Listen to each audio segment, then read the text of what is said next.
When we remember our troops from the First World War, our abiding image is of the Tommy, the stoical British soldier who fought in the trenches of the Western Front and died for king and country.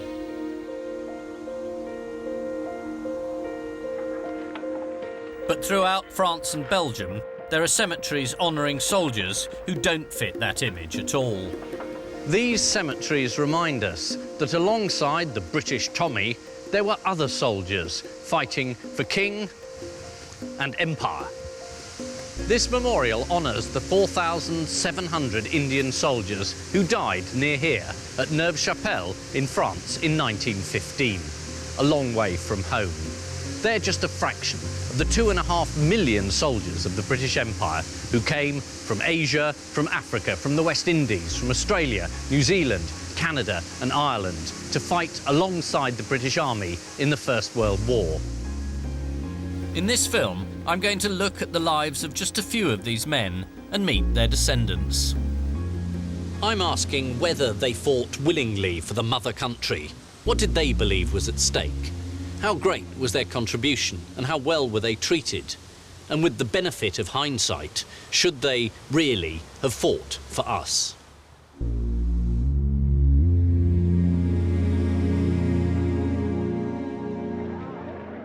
On the eve of the First World War, the British Empire covered a quarter of the globe and governed 400 million people.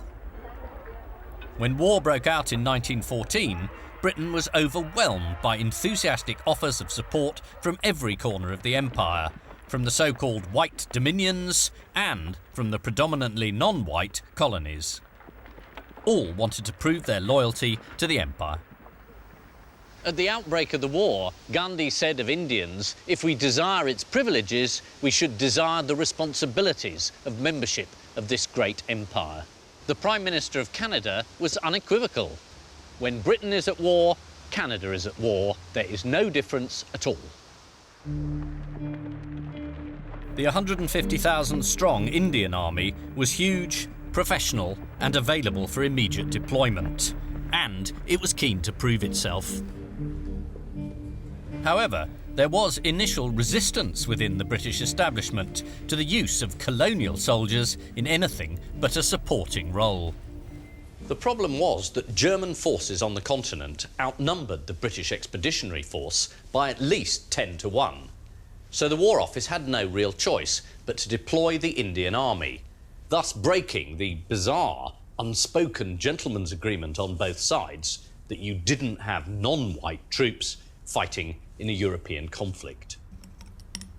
The Viceroy of India, Lord Hardinge, was gratified that the British authorities pragmatically dropped these objections, as he'd suggested. He wrote to the Colonial Office in London. September the 3rd, 1914. I am now perfectly delighted at the idea of all our troops going to Europe. It has produced the best possible effect in India, for they feel now that the stigma of a colour bar has been removed, and that our troops are in a position of equality with European troops, according to the standard of the civilised world. By late autumn of 1914, 1 in every 3 soldiers under British command in France was from India, and one of these soldiers was Manta Singh, a Sikh who had joined the Indian Army in the Punjab in 1906. This is a very official photograph, isn't it? Yeah, very handsome guy. Yeah. And educated, so he rose up to rank of Subedar. So it's above the rest of the Sikhs and just below the white officers. That's right. Is this a chin strap? No, this is like a beard is long. Yeah. And they tie a thread here, put a knot in there to hold all the hairs together. Right. It takes only a few minutes, but to a layman, it'll take ages. And have you got one of him with his colleagues? Yes, this is another one. Now there's your grandfather. That's right, Manta Singh. And who's that? That's Captain Henderson. Captain Henderson was wounded in action, and of course grandfather went to save him, and he was bringing him in a wheelbarrow Well, he saved him in a wheelbarrow. Yeah, of course, at that time there weren't any helicopters or any other... That's extraordinary. So they were photographed together here, Yeah. side by side in 1913. Yeah, In 1915, he saved his life. that's right. Army authorities prized Sikh soldiers, along with Nepalese Gurkhas, as coming from the so-called martial races.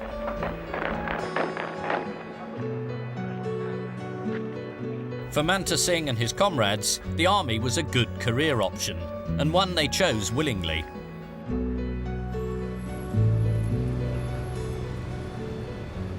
These are the official war diaries of Manta Singh's regiment, the 15th Sikhs. And when they first arrive in France, the tone is pretty cheery. This is September the 26th. The march through Marseille was one of great enthusiasm. Most enthusiastic reception extended to regiment throughout the journey. Baskets of fruits, etc., pressed on the men on every possible occasion. We know a fair amount about what the Indian soldiers thought themselves because military censors monitored and recorded their letters. But when the troops first arrived in France, they can't have had much to censor because the letters are positively gushing. Here's one from a Sikh. They list them all by religion. And he's saying, if you were to see the conditions of life here, you would be astounded. What can be done? The man whom God wishes to punish is born in India. Like all new troops on the Western Front, Manta Singh and his regiment were unprepared for the dank trenches and the unrelenting terror of industrialised warfare.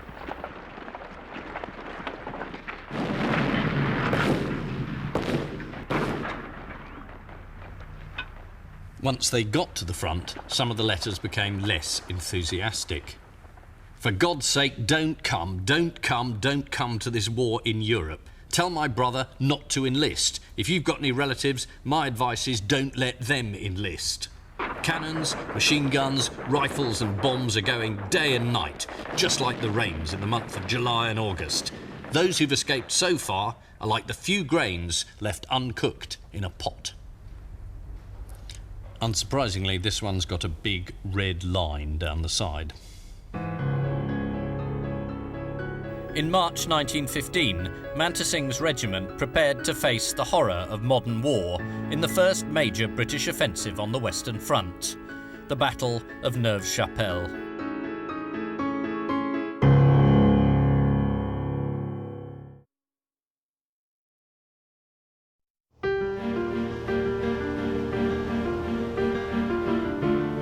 Here in northern France in the winter of 1915, the British began their first significant offensive of the war. Half of the British fighting force, 20,000 men, were Indian Army soldiers. Manta Singh and the 2nd Sikhs marched into battle here in Neuve-Chapelle on the 12th of March. The British made an early advance.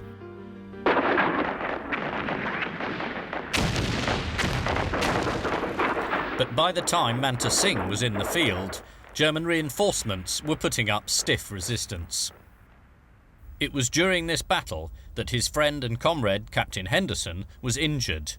Manta Singh pushed him to safety in a wheelbarrow he found in no man's land. Then Manta Singh returned to the chaos of battle. Later, according to the war diary, The ground in front was littered with German corpses, and the whole place showed signs of the heavy fighting that had been going on there. The stretcher bearers were at work all night, picking up the wounded. We had Subadar Gajans killed and Subadar Manta Singh wounded. About 60 other ranks were killed and wounded. In just 3 days of fighting, the Indian forces had suffered more than 4,000 casualties.